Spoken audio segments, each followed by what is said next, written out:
Resentment is the number one offender. I didn't know what resentment was.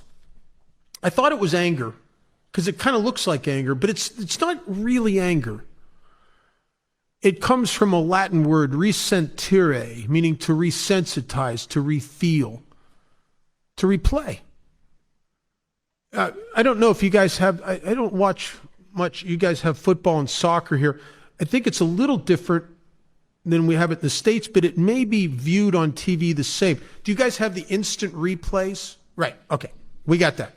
And that's what a resentment is. A resentment is, there's somebody is smashed up pretty good, and then they replay it with a commentary who just, the commentator will tell you about what that must have really hurt.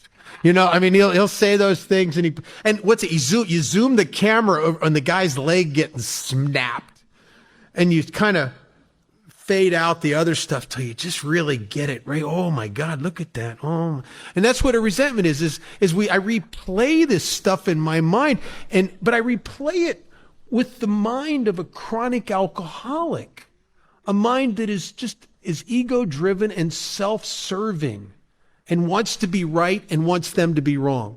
So if you're like me, every time I replay it, I zoom the camera of my mind a little more on what they did, and I kind of shade out anything that's really not important. I know I did that. Let's look here, right here. Look what they did. Look what they did, my God. And I'll replay it, and every time I replay it, I make them a little worse and me a little better, and them a little worse and me a little better, until by the time most of us get to Alcoholics Anonymous, we're just, oh my God, no one's ever done so much for so many, so often, for so little. We end up feeling like victims, right? And we're the victimizers. So resentment's the number one offender. And when I was new, I wouldn't have thought that. I would have thought it should have been guilt or remorse because I was plagued with it. But in actuality, guilt and remorse just ends up being a little bit of this fear inventory. Resentment really is the number one offender because nothing will alter your perception and your relationship to life more than a resentment. Think about it. If you're like me, from the moment you get a resentment, someone hurts you deeply.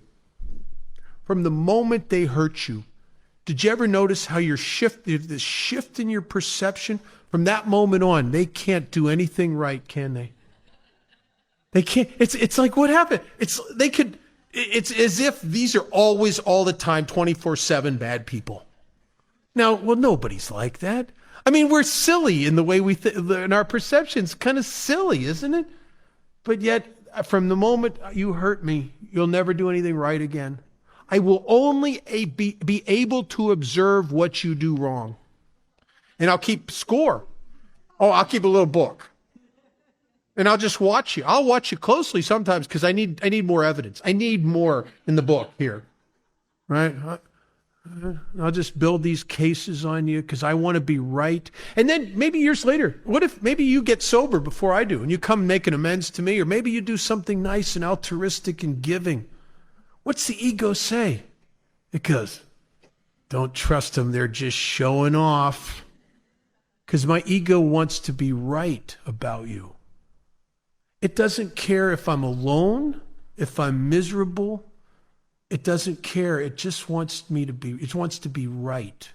I don't think my ego cares if it kills me, as long as after I'm dead, everybody realizes how right I was.